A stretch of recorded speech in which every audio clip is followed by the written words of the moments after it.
Vivons notre foi jusqu'au dernier jour. Marc 4, versets 35 à 41. Ce même jour, sur le soir, Jésus leur dit « Passons à l'autre bord ». Après avoir envoyé la foule, ils l'emmenèrent dans la barque où il se trouvait. Il y avait aussi d'autres barques avec lui. Il s'éleva un grand tourbillon et les flots se jetaient dans la barque, au point qu'elle se remplissait déjà. Et lui, il dormait à la poupe sur le coussin. Ils le réveillèrent et lui dirent « Maître, ne t'inquiètes-tu pas de ce que nous périssons ?» S'étant levé, il menaça le vent et dit à la mer « Silence, tais-toi !» Et le vent cessa et il eut un grand calme. Puis il leur dit « Pourquoi avez-vous ainsi peur ?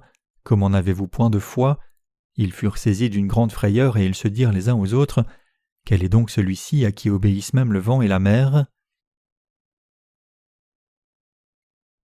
Le passage des Écritures d'aujourd'hui décrit ce qui s'est passé quand Jésus et ses disciples ont rencontré une tempête en traversant la mer de Galilée dans une barque. Alors qu'une grande tempête de vent s'est levée dans la mer et que de grandes vagues venaient frapper la barque, elle coulait.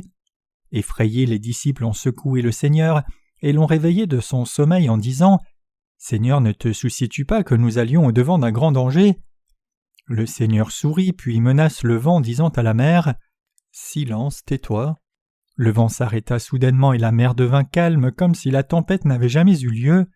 Et quand la mer s'est calmée, le Seigneur s'est tourné vers les disciples et les a repris en disant « Pourquoi n'avez-vous pas de foi ?»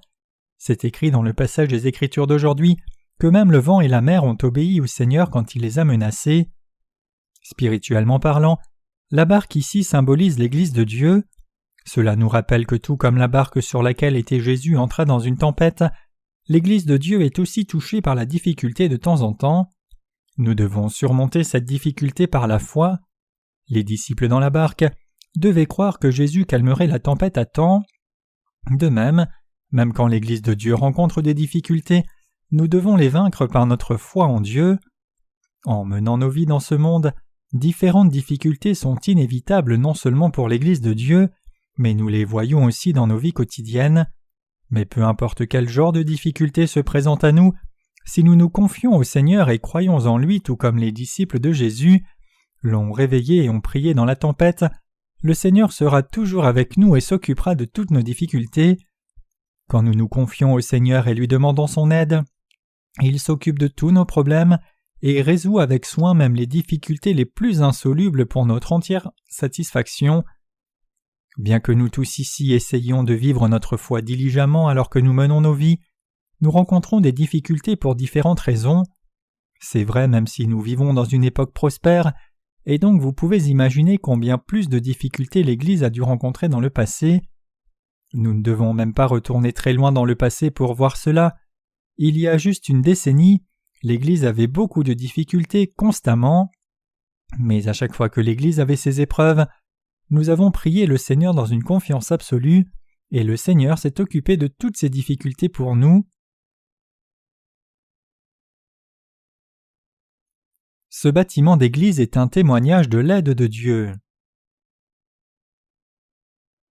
Il y a un certain temps, nous avons dû déménager les locaux de l'église ailleurs comme le bail a expiré, mais nous n'avions pas d'endroit où aller. Nous ne pouvions trouver de solution peu importe combien nous cherchions. Il n'y avait d'autre choix que s'attacher au Seigneur. Donc nous avons prié le Seigneur. Jour et nuit nous avons prié sincèrement et désespérément. Le Seigneur nous a alors répondu. C'est aussi grâce à la bénédiction du Seigneur que nous avons pu trouver un endroit correspondant pour le bureau de notre équipe d'édition. Ce n'est pas juste l'Église qui a eu des épreuves, j'ai aussi traversé beaucoup de difficultés. Mais à chaque fois que j'avais des difficultés, je me confiais au Seigneur priant et invoquant son nom sincèrement. Quand je m'appuyais ainsi sur le Seigneur et me confiais en lui, le Seigneur s'est occupé de mes difficultés une à une. Alors que nous menons nos vies, il est inévitable d'avoir de difficultés nombreuses de toutes les façons imaginables durant notre vie entière. Mais si nous mettons notre confiance dans le Seigneur et lui demandons son aide, il résoudra certainement tous nos problèmes, peu importe combien ils peuvent être difficiles. Donc plus nous luttons dans nos difficultés, plus nous devons nous confier au Seigneur et nous appuyer sur lui. La tempête que Jésus et ses disciples ont rencontrée dans le passage des Écritures d'aujourd'hui montre que nous sommes aussi amenés à voir de telles difficultés en menant nos vies dans ce monde. Et cela nous enseigne aussi que lorsque nous voyons ces épreuves, si nous nous confions dans le Seigneur et le prions, il s'occupera de toutes nos difficultés, tout comme il a sauvé les disciples en menaçant le vent et assujettissant la mer. Une telle foi et résolution nous sont absolument indispensables. Le Seigneur a repris les disciples pour leur manque de foi, demandant pourquoi ils n'avaient pas la foi. Nous devons réaliser ici combien c'est un grave péché de ne pas avoir la foi, et combien c'est mal de vivre en se confiant dans ses propres moyens et voies plutôt qu'en Dieu. Vous et moi devons voir beaucoup de difficultés en vivant dans ce monde, et à chaque fois que nous y faisons face, nous devons nous confier dans le Seigneur et lui faire confiance par notre prière et la foi. Nous devons saisir ici que le Seigneur nous délivrera seulement si nous avons cette foi. Beaucoup de gens de toutes les étapes de la vie sont réunis ici, des adolescents aux jeunes adultes et même des ministres. Ce que nous devons tous réaliser indépendamment de l'âge, c'est que nous avons des pensées charnelles et des pensées spirituelles en nous. Puisque nous avons la chair, nous avons des pensées charnelles, et puisque nous avons le Saint-Esprit dans nos cœurs, nous avons aussi des pensées spirituelles. Puisque nous avons la chair et le Saint-Esprit, nous pouvons être tiraillés par des pensées charnelles et spirituelles, mais même si nous avons une chair faible, nous pouvons être délivrés en nous confiant dans le Seigneur et nous appuyant sur lui. Aussi longtemps que nous écoutons la parole de Dieu dans nos vies et nous résolvons à la suivre, tous les problèmes difficiles que nous rencontrons dans la vie seront résolus avec le temps et nous prospérerons tous.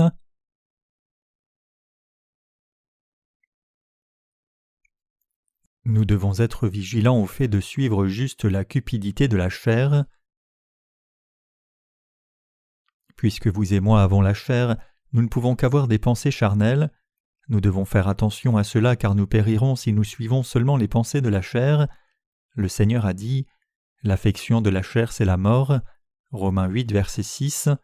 Le Seigneur nous avertit par ce passage de ne pas suivre seulement les pensées de la chair. Même si vous êtes nés de nouveau en croyant dans l'évangile de l'eau et de l'esprit, une fois que vous tombez dans vos propres pensées charnelles, vous finirez par vous opposer à l'Église. Tout comme la Bible dit que la pensée de la chair c'est la mort, si vous vous opposez à l'Église et déviez, vous finirez par vous détruire vous-même. Si votre foi est encore jeune, c'est compréhensible que vous vacilliez, mais si vous vous mettez complètement du côté de la chair et suivez vos propres pensées charnelles au lieu de les briser, alors vous allez non seulement vous détourner de l'Église, mais pire encore, vous deviendrez comme Judas Iscariote à la fin. En d'autres termes, vous finirez par devenir vous-même ennemi de Dieu. C'est pour cela qu'il est si dangereux de suivre juste les pensées de la chair. Ceux qui deviennent des ennemis de Dieu en suivant seulement leurs pensées charnelles vont inévitablement périr corps et esprit, même si ce n'est pas ce qu'ils veulent. Je sais très bien que nos saints et nos ministres ont un côté faible qui les rend vulnérables à suivre les pensées de la chair. Je suis aussi conscient que bien que nous ne prenions pas la mort trop au sérieux en des temps ordinaires, quand nous sommes effectivement face à la mort, nous tremblons de peur et faisons tout le possible pour l'éviter. Donc jusqu'à ce jour, j'ai essayé dur de m'assurer que mes sermons puissent vous aider à rejeter une telle folie, pour que vous ne suiviez pas juste les pensées de la chair pour finir par rencontrer la mort. Mais si vous avez déjà fixé votre esprit pour suivre vos pensées charnelles et refuser de changer, pensant que ce que vous faites est bon, je ne peux pas vous aider peu importe combien j'essaye fort. Vous choisirez votre propre mort, vous deviendrez alors ennemi de Dieu pour vous détruire vous-même dans une douleur agonisante. Je ne veux pas que les gens insensés qui suivent les pensées de la chair périssent. Quand ces gens trouvent difficile de continuer de servir le Seigneur, ils quittent le Seigneur temporairement, mais quand ils rencontrent des difficultés dans le monde, ils essayent de revenir à la foi comme si rien ne s'était passé. Ils vivent d'une façon qui leur convient, et ils veulent en même temps la prospérité spirituelle aussi. Cependant la parole de Dieu dit en Hébreux 6, versets 4 à 6, « Car il est impossible que ceux qui ont été une fois éclairés, qui ont goûté le don céleste, qui ont eu part au Saint-Esprit, qui ont goûté la bonne parole de Dieu et les puissances du siècle à venir, et qui sont tombés, soient encore renouvelés et amenés à la repentance, puisqu'ils crucifient pour leur part le Fils de Dieu et l'exposent à l'ignominie. » Comme le dit ce passage, ceux dont la foi est si instable qu'ils vacillent constamment entre le Seigneur et le monde ne peuvent pas revenir à la repentance. Donc vous et moi devons vivre une vie de foi conséquente et renforcer notre foi comme une forteresse. C'est parce que ceux dont la foi n'est pas ferme et qui suivent les pensées de la chair et vacillent constamment périront à la fin. Regardez à certains de nos anciens ministres qui ont fini par quitter l'Église pour suivre leurs propres pensées charnelles. Ces gens qui suivent juste les pensées de la chair périront corps et esprit. Bien sûr, cela ne signifie pas que l'Église elle-même demande la rétribution ou essaye de ruiner leur vie. Plutôt, ceux dont la foi est si faible qu'ils suivent seulement les pensées de la chair finissent par se détruire eux-mêmes. Ce serait heureux si certains d'entre eux, même après avoir dévié, réalisaient leur erreur et revenaient pour mener une vie de foi plus conséquente. Mais il y a eu beaucoup de gens dans l'Église qui ont suivi leurs propres pensées charnelles jusqu'à la fin. Je suis certain que vous savez de qui je parle, même si je ne les mentionne pas par leur nom. Nous avons des gens comme cela parmi les laïcs, et nous en avons eu aussi parmi les ministres. Nous devons tous réaliser que par nature, nous sommes vulnérables à suivre les pensées de la chair, et nous devons demander à Dieu sa miséricorde. Si nous aimons notre propre âme et voulons nous assurer de ne pas nous détruire nous-mêmes, nous devons écouter attentivement la parole de Dieu et la suivre fidèlement. Même si nous trouvons trop dur de suivre la parole du Seigneur continuellement comme cela, nous devons toujours la suivre en nous confiant au Seigneur. Quand quelqu'un périt, il ne périt pas seulement lui-même, il essaye d'amener d'autres autour de lui à la mort aussi, mais nous ne devrions jamais nous permettre d'être entraînés dans la mort par ces gens qui suivent seulement les pensées de la chair jusqu'à ce qu'ils périssent. Ces gens qui sont devenus ennemis de Dieu pour périr ne peuvent pas être ranimés même si nous périssons avec eux. Quand quelqu'un entraîne ceux qui sont autour de lui à la mort, il sera encore plus condamné car le diable y prend plaisir et son méchant pouvoir devient plus fort. Nous devons donc préserver notre salut de ces gens-là par la foi. Peu importe qui périt, même si c'est un membre de notre propre famille, nous devons défendre notre foi avec résistance pour rester droit même si c'est tout seul, plutôt qu'être emporté par de telles personnes. En vivant dans ce monde, les épreuves viennent pour l'Église et nos vies individuelles aussi, et lorsque nous sommes face à cette difficulté, nous devons prier le Seigneur fidèlement. Plus nous luttons et plus l'épreuve est difficile, plus nous devons nous appuyer sur Dieu et lui faire encore plus confiance. Nos difficultés ne sont pas résolues quand nous cherchons nos propres moyens et voies pour les vaincre, mais c'est quand nous mettons notre confiance dans le Seigneur et le prions, et essayons de vivre selon le plaisir de Dieu que ces difficultés sont résolues. Permettez-moi de vous donner un exemple ici. Il y a longtemps, quand j'ai été sauvé, j'avais décidé de vivre ma vie selon la volonté de Dieu et de servir le Seigneur, mais je n'avais pas de place pour accueillir l'Église de Dieu. Je n'avais même pas assez d'argent pour louer un endroit. Mais quand j'ai vu un bâtiment convenable, j'ai prié Dieu de tout mon cœur, disant « Seigneur, donne-moi ce bâtiment pour que je puisse l'utiliser pour toi. Je te le demande de tout mon cœur. J'ai besoin d'un bâtiment pour rassembler les âmes, faire des cultes et les sauver par ta parole. Je crois que tu me le donneras. » Il n'y avait pas de désir privé dans ma prière. J'ai prié le Seigneur sans cesse, mettant toute ma confiance en lui et m'appuyant sur lui. Et j'étais absolument certain que Dieu répondrait à ma prière. Ma foi et prière ont été récompensées. Dieu a répondu à ma prière. Ce n'est pas la seule fois que Dieu est venu à mon aide, car tout ce que j'ai demandé et pourquoi j'ai prié par la foi, Dieu a répondu sans aucune exception, dans le moindre détail, et il s'est chargé de tous mes problèmes. Dieu nous donne tout ce que nous demandons et cherchons auprès de lui si c'est en accord avec sa volonté. À la différence de la plupart des gens, je ne vois pas de besoin pour ma propre maison. Ce n'est pas comme si j'allais vivre dans ce monde pendant 1000 ans, mais je suis là seulement pour un peu de temps, donc quelle est la raison de construire une maison coûteuse juste pour payer de lourds impôts, avoir des réparations constantes, alors que je peux juste en louer une? Si j'ai réellement besoin d'une maison, Dieu me la donnera. Dieu me donnera tout même sans demander si c'est quelque chose qui est absolument nécessaire. Qu'en est-il de vous? N'avez-vous pas serré la ceinture et économisé avec ardeur pour acheter une maison?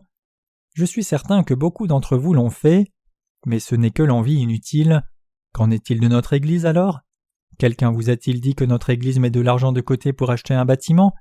Nous n'avons jamais fait cela, mais même si nous n'avons jamais rassemblé d'argent pour construire un bâtiment, Dieu nous a bénis et nous a donné ce bâtiment pour notre usage. Effectivement, c'est aussi ce que Dieu a fait pour nous selon sa volonté. La Bible dit en 1 Jean que si notre conscience est pure et ferme dans la présence de Dieu, nous recevrons de Dieu tout ce pour quoi nous prions. Dieu entendra nos prières et nous donnera tout ce que nous lui demandons à temps. Notre Dieu est le Dieu vivant. Dieu est vivant pour toujours. Si nous croyons véritablement en lui, nous appuyons sur lui, mettons notre confiance en lui puis lui demandons, Dieu répondra certainement. Si notre volonté et ce que nous cherchons est en accord avec la volonté de Dieu, alors tôt ou tard il nous répondra sans faute. Tout ce que le Seigneur attend de nous, c'est que notre foi grandisse, attendant que nous fixions nos pensées. Il est important de vous résoudre à vivre selon la volonté de Dieu. C'est absolument impératif. À moins que vous ne fixiez vos pensées pour vivre selon la volonté de Dieu, vous serez tenté de suivre votre voie quand les circonstances changent, même si vous ne l'avez pas fait jusqu'alors. Si votre cœur n'est pas fixé sur Dieu, il sera emporté par vos circonstances comme une barque emportée par les vagues. C'est seulement quand votre cœur est résolu et fixé à sa place que Dieu prendra plaisir en vous. Si votre cœur est inconstant et vacille, alors loin de demeurer en Dieu, vous finirez par quitter ses bénédictions. Donc la première chose que vous devez faire, c'est mener une vie de foi correcte en fixant vos pensées. Si vous voulez que vos prières soient exaucées, cela requiert aussi que vous fixiez votre cœur sur Dieu. Autrement dit, vous devez vous résoudre à vivre selon la volonté de Dieu. Dieu connaît le fond de votre cœur et voit si vous le priez seulement sans même avoir décidé de le suivre. Et si vous essayez de mener votre vie de foi sans fixer votre cœur sur Dieu, votre propre conscience vous accusera d'avoir le cœur mal placé. Donc nous devons d'abord fixer nos cœurs sur Dieu avant toute autre chose, et deuxièmement, nous devons apprendre à nous appuyer sur Dieu et effectivement le faire dans nos vies quotidiennes. S'appuyer sur Dieu signifie mettre notre foi en Dieu. La foi consiste à s'appuyer sur Dieu et lui demander son aide. C'est seulement quand nous avons une telle foi que nous pouvons mener une vie de foi droite, jusqu'au jour où le Seigneur reviendra. Mes chers croyants, vous devez réaliser ici que si nous devions individuellement, l'Église de Dieu continuera de prêcher l'évangile de l'eau et de l'esprit. La seule chose qui me soucie profondément, c'est que même si vous avez rencontré le Seigneur et demeurez maintenant dans ses bénédictions, une fois que vous suivez les pensées de la chair et devenez ennemis de Dieu, il est quasiment impossible de revenir dans les bras du Seigneur. Ces gens qui deviennent ennemis de Dieu seraient plus heureux s'ils pouvaient revenir au Seigneur même sur leur lit de mort. C'est à ce point qu'il est difficile de revenir à Dieu une fois que vous déviez. Si un petit enfant part trop loin de sa maison, il va se perdre et ne sera pas capable de retrouver le chemin de la maison. De même, il est presque impossible pour nous de revenir au Seigneur si nous dévions trop loin de lui. Même quand nous savons clairement que nous devons revenir au Seigneur, nous trouverons incroyablement difficile de le faire. Pourquoi supposez-vous que c'est le cas?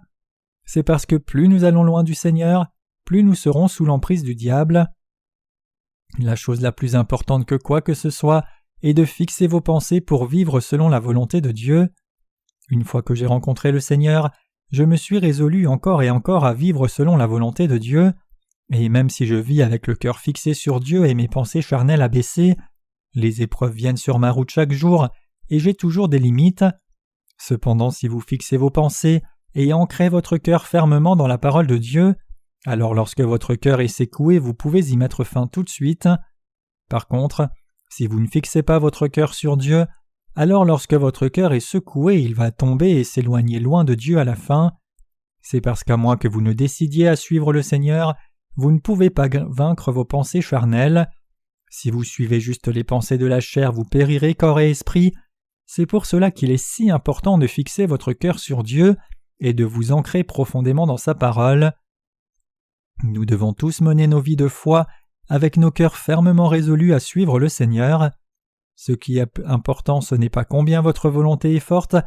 Le plus important, c'est de fixer votre cœur pour vivre selon la volonté de Dieu. Quand vous décidez ainsi de vivre selon le plaisir de Dieu, Dieu gardera votre cœur droit, vous conduira et vous utilisera comme son instrument, vous bénira et agira dans votre vie. Mais si vous ne fixez pas votre cœur et essayez avec entêtement de résister à vos pensées charnelles, avec votre propre volonté et force, alors tôt ou tard vous finirez par vous y assujettir. Vous ne serez pas en mesure de résister quand Satan secouera votre cœur. Il y a un hymne dans notre recueil intitulé « Fixe ton cœur sur Dieu » et tout comme cet hymne, nous devons tous nous résoudre à vivre selon la volonté de Dieu. C'est très important. C'est seulement quand vous décidez d'abord que Dieu agit dans votre vie. Le Seigneur sera avec vous si vous décidez ainsi. Vous vous attachez à Dieu, vous appuyez sur Jésus-Christ et reposez votre cœur sur la volonté de Dieu en vous confiant au Seigneur. À moins de vous résoudre à vivre selon la volonté de Dieu, Satan continuera d'essayer de vous abaisser, votre cœur finira par suivre et tomber dans les mains du diable. C'est ainsi que Satan essaye de vous faire dévier loin de la volonté de Dieu, et c'est pour cela que vous devez fixer vos pensées pour vivre selon la volonté de Dieu. Nous avons quelques adolescents ici avec nous, et c'est très difficile pour eux de demeurer dans l'Église et de servir le Seigneur à leur âge. C'est vrai aussi pour les jeunes adultes ici. Cela s'applique aussi aux adultes, tous nos frères et sœurs de même. D'une certaine façon, adhérer au cadre de l'Église peut être frustrant et difficile, donc vous devez vous résoudre à vivre selon la volonté de Dieu d'abord, ou sinon il vous sera difficile d'adhérer au cadre de l'Église. Tout comme j'ai fixé mon cœur sur Dieu, je vous demande de fixer aussi votre cœur sur Dieu. Une fois que vous vous résolvez ainsi, votre cœur verra que rien n'est plus paisible et heureux que de demeurer dans le Seigneur.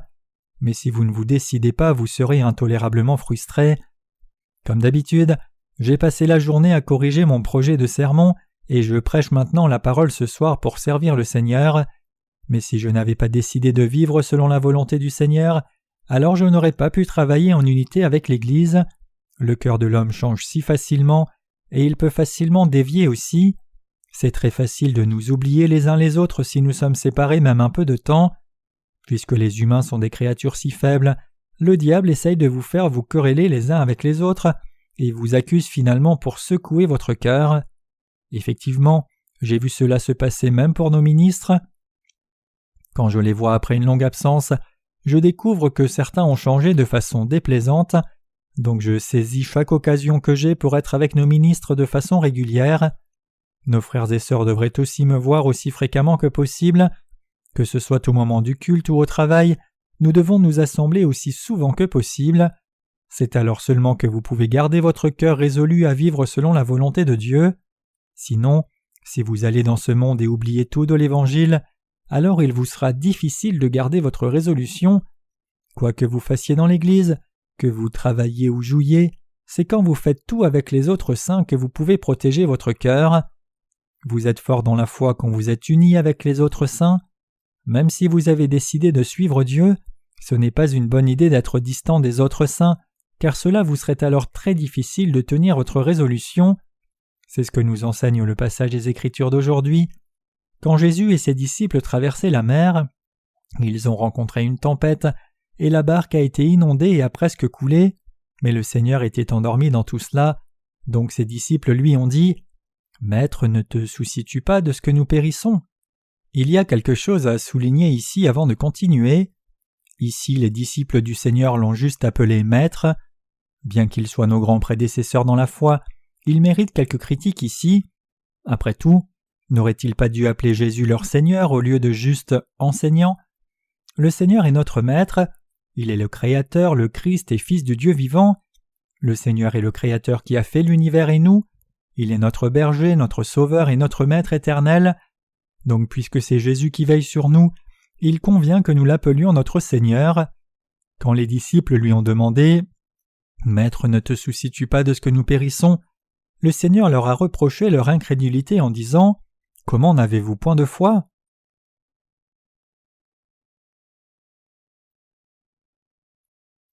C'est un grave péché de ne pas croire dans la justice de Dieu. Sœur Miao Choi est allée voir son docteur récemment car elle ne se sentait pas bien. Ne serait-elle pas anxieuse et effrayée si le docteur ne pouvait pas trouver ce qui la rendait malade ? Mais même si nous avons de tels défis devant nous, nous devons nous confier dans le Seigneur. Quand nous confions nos difficultés au Seigneur et nous appuyons sur lui, il prend soin de ces difficultés. Il nous guérira de toutes nos maladies. Même si certains sont nés avec des conditions transmises génétiquement, le Seigneur les guérira aussi et nous rendra la santé. Donc je vous demande de ne jamais tomber dans le désespoir, peu importe quelle difficulté vient vers vous, car le Seigneur s'occupera de toutes vos difficultés et vous bénira. Ne prenez pas votre vie de foi trop à la légère, comme si c'était quelque chose que vous pourriez abandonner à mi-chemin. Pensez que c'est correct de quitter votre vie de foi et terriblement charnelle. Si vous êtes fatigué et chargé, écoutez la parole de Dieu pour vous reposer et renouveler votre force. C'est ainsi que vous pouvez vivre votre foi jusqu'à la fin, en trouvant la force en Dieu, non en vous-même. Ne pensez pas que vous pouvez choisir une autre voie par vous-même. Nous avons quelques adolescents avec nous ici, et le frère Dong-wook est le plus âgé d'entre eux. Il est à un âge difficile faisant la transition de l'enfance à l'homme. Mais même à cet âge relativement jeune, Dong-wook peut être assez ambitieux pour embrasser le monde entier et accomplir un grand projet. À 16 ans, nous pouvons très bien dire qu'il est déjà mûr et grand. Son corps n'est peut-être pas pleinement développé, mais sa pensée est déjà mature. Bien que son développement physique et les normes sociales définissent toujours qu'il est adolescent, il a la pleine faculté de penser. Donc même des adolescents comme Dong-wook doivent résoudre leur cœur à vivre leur foi selon la volonté du Seigneur. Nous tous assemblés ici, jeunes et vieux, hommes et femmes aussi, devons nous résoudre à vivre par la foi. Bien sûr, nos ministres devraient être les premiers à le faire et donner l'exemple pour tous les autres. C'est une bénédiction de vivre en s'appuyant sur le Seigneur, et quand nous le faisons, il nous protégera et nous donnera la paix, et notre Dieu agira dans nos vies et nous bénira tous.